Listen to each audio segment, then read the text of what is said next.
Stretches I do every day to stay strong and mobile. The first stretch is hugging your knees. This comes in handy whenever your lower back is sore from doing Romanian deadlifts or regular deadlifts or something else. Next up, you want to start out with your knees up, put your heel on your knee, and then pull towards the opposite shoulder. So this is really good for stretching this area and this area. Now, once I finish doing that, I always turn around and do one of these. So you want to touch your toes. If you can't touch your toes, just go past your toes. Just like focus on trying to relax in this position. Just remember to breathe deep. I advise that you hold every position for at least 15 seconds, but if you have time, do it up to 30 seconds or a minute. You want to open the legs up. Try to get them as wide as you can comfortably, but you want to be able to like pick your leg up and then move it to that position, right? You don't want to have to pull it into position. You want to be able to control and own that range. Now, I usually go to one side first. So you go over just like this. Now, if you can't lay down on it, that's okay. You just do as much as you can. Over time, you should be able to relax into it just a little bit more. Then we'll go up and go out over to this next side. Next, we're gonna go forward. So you can walk yourself into it like this, or you can just go for it. This is called the pancake. And this will help you to be able to achieve greater range of motion that'll help you with your kicks. So with your foot down, if you stretch this way, you're really gonna stretch your lats and the back muscles. The other arm. Next, we're gonna go into pigeon. If you go towards your knee, it's gonna be easier. But if you go towards your foot, it's gonna be a little bit more of a stretch. Another thing that you can do if you really wanna focus on your hip mobility is you can do a little bit of internal and external rotation. Where you lift this one up. Now, do the 90-90s, do the switch, go towards our foot. The same thing. Then do some internal rotation and then external rotation. Now, another thing that you can do is you can work on this hip capsule and then go towards that back.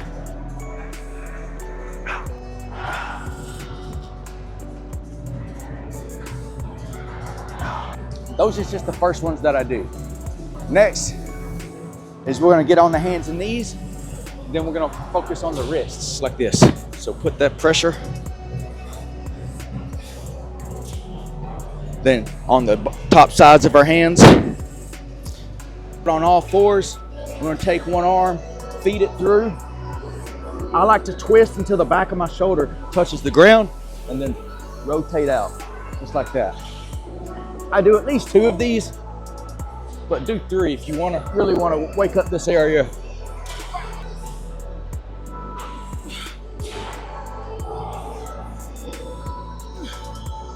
Now, you want to focus on your shoulders. So up.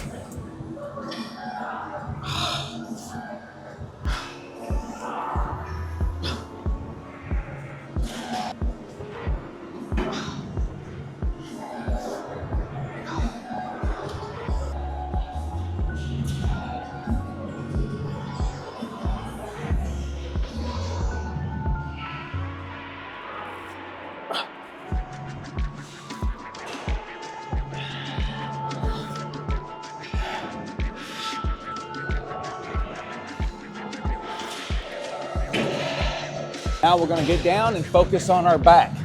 So we're gonna lift one leg up.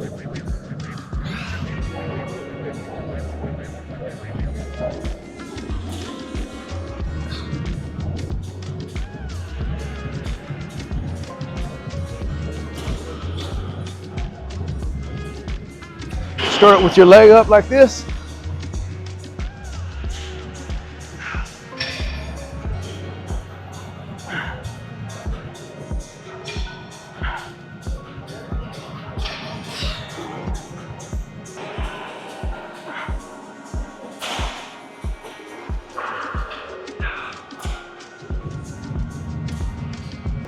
Ankles don't usually get a lot of attention, but a good way to target your ankles and to strengthen this area is just to get up on your toes like this in a squat.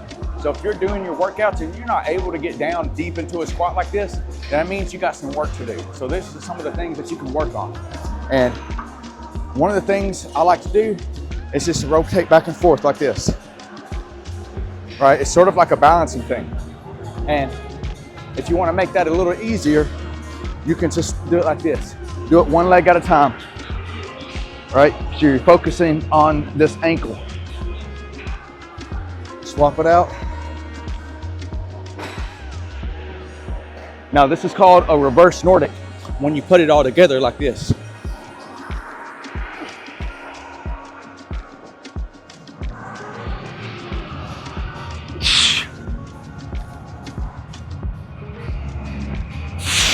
Another thing that you can do is you get into the downward dog position and then bicycle back and forth where you're really stretching your hamstrings.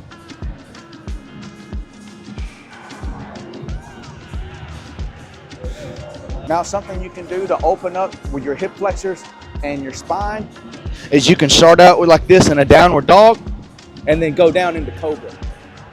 Like this. And just flow between the two. So these are two very common yoga positions. If you've ever done yoga before, you've probably done one of these. And now that we're stretching our back, you can build on that by doing a bridge.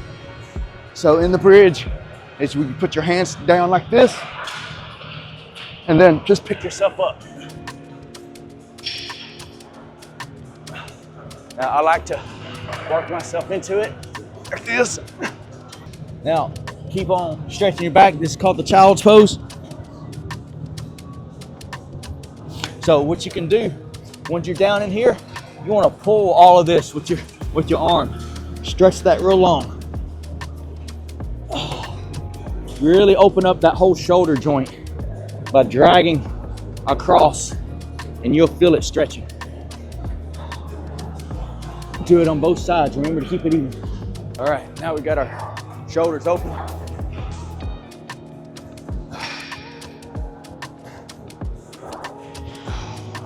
Because this is going to come in handy later when we start doing our pressing movements. Because you want strong shoulders, right? So this is a pike push-up.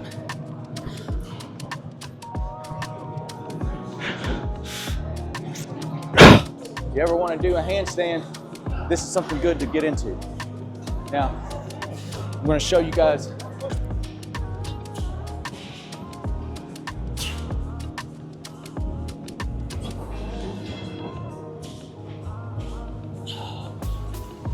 This is a great beginner stretch for the hamstring.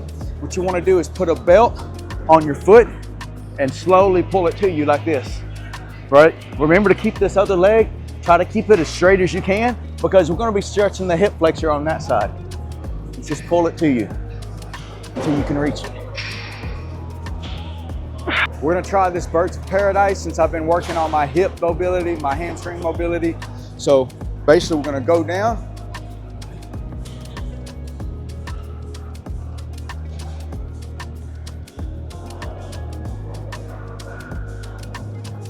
Try this again with the other side. Go down, clasp the hands,